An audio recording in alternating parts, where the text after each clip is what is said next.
YCP అధ్యక్షులు YS Jaganmohan Reddy statement press conference చూశారు.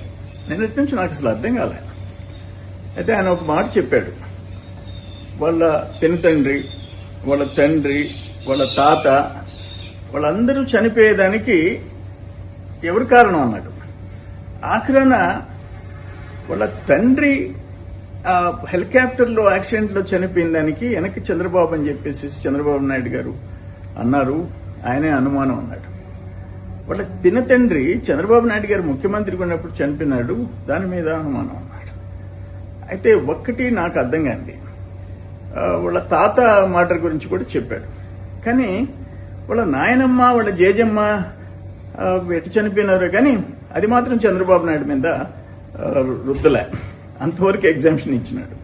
నేను ఒక మాట అడుగుతుండా, రాజశేఖర్ రెడ్డి గారు ముఖ్యమంత్రిగా యాక్సిడెంట్లో చనిపోతే చంద్రబాబు నాయుడు గారు, నేను కూడా ఉన్నా కాన్వాయ్లో, ఆయన అంత్యక్రియలు చూడాలని పోతే మధ్యలో అంతరాయం కలిగి వెనక్కి వచ్చాం. ఆయన తపన చూశాం, ఎందుకంటే ఆయన పాత స్నేహితుడు.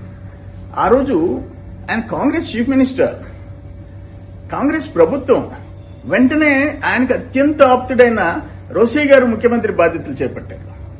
కేంద్రంలో మన్మోహన్ సింగ్ గారు ప్రధానమంత్రి, కాంగ్రెస్ ప్రభుత్వం. ఒక కాంగ్రెస్ చీఫ్ మినిస్టర్ యాక్సిడెంట్ లో చనిపోతే వెనక కుట్ర దాగుంటే అది కూడా అపోజిషన్ లీడర్ మీద అనుమానం.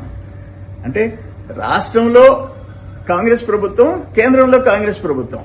ఆఖరణ రోసయ్య గారు తన మిత్రుడు యాక్సిడెంట్ గురించి సిబిఐ వెయ్యాలని చెప్పి కేంద్రానికి రాసి సిబిఐ ఎంక్వైరీ వేయించారు. సిబిఐ టోటల్ గా ఎంక్వైరీ చేసి యాక్సిడెంటే ఇది కారణము, ఈ చావుకి యాక్సిడెంటే కారణమని రిపోర్ట్ ఇచ్చింది.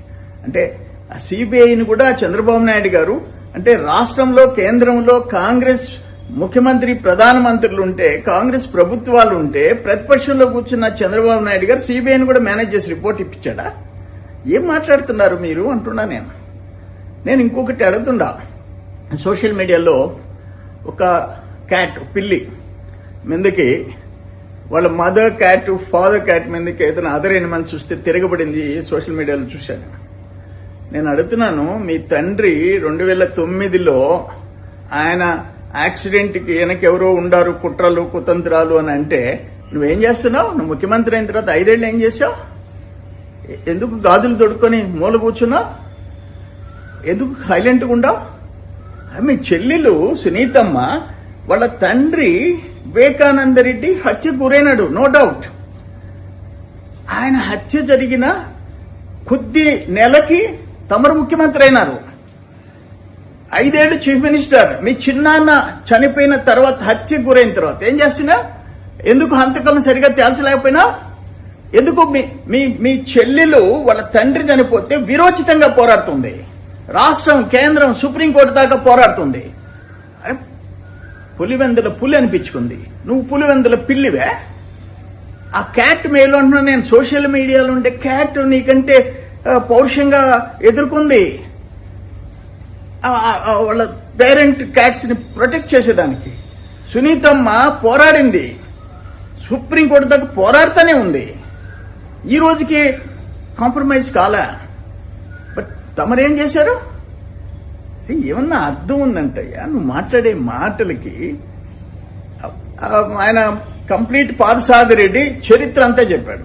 పాదసారథిరెడ్డి కడప, పులివెందుల మీ తండ్రులు, తల్లులు, మీ తాతలు, ముత్తాతలు బ్యాక్గ్రౌండ్ అంతా చెప్పాడు.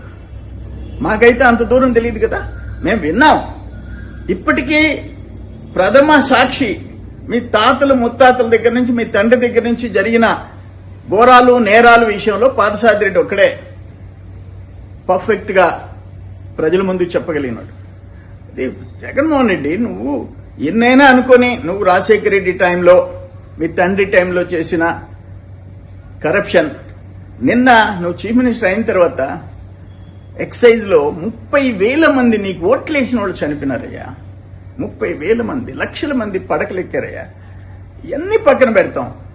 2009, 26, 17 ఏళ్ల తర్వాత మా తండ్రి చావుకి చంద్రబాబు నాయుడు కారణం అని చెప్పేసి అనుమానాలు ప్రజల్లో రేకెత్తించడానికి నువ్వు ప్రయత్నం చేయటం చాలా ఘోరం.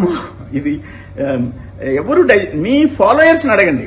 మీరు ఒక పని చేయండి, మీరు ప్రైవేట్ ఏజెన్సీ ద్వారా వైసీపీ కార్యకర్తలు నిన్న జగన్మోహన్ రెడ్డి ఇచ్చిన స్టేట్మెంట్ మీద చంద్రబాబు నాయుడు గారి మీద అనుమానాలు, మీ ఫాదర్ యాక్సిడెంట్ లో మరణాన్ని చంద్రబాబు మీద నెట్టేదానికి నువ్వు చేసిన ప్రయత్నానికి మీ వైసీపీ ముఖ్యులు రైట్ హ్యాండ్ లెఫ్ట్ హ్యాండ్ ఏమనుకుంటున్నారో చూడండి. మీరు మావి గన్ అన్నప్పుడే మీ గన్ కల్చర్ ఏందో అర్థమైంది. ఆఖరికి రాష్ట్ర రాజధానికి కూడా గన్ అనేది ఉండాలనే నీ కోరిక. ప్రజలేమో అమాయకులు కాదు, ఇది కరెక్ట్ కాదు. ఇంత నీచంగా దిగజారిపి చంద్రబాబు నాయుడు గారిని ఒక శత్రువులాగా, ఒక ఘోరమైన వ్యక్తి, ఆయనకు ఆ బ్యాక్గ్రౌండ్ లేదు. చంద్రబాబు నాయుడు గారికి ఫ్యాక్షన్ బ్యాక్గ్రౌండ్ లేదు, చాలా క్లీన్ ఫ్యామిలీ అది. కానీ ఇది కరెక్ట్ కాదు జగన్మోహన్ రెడ్డి అని చెప్తున్నాను.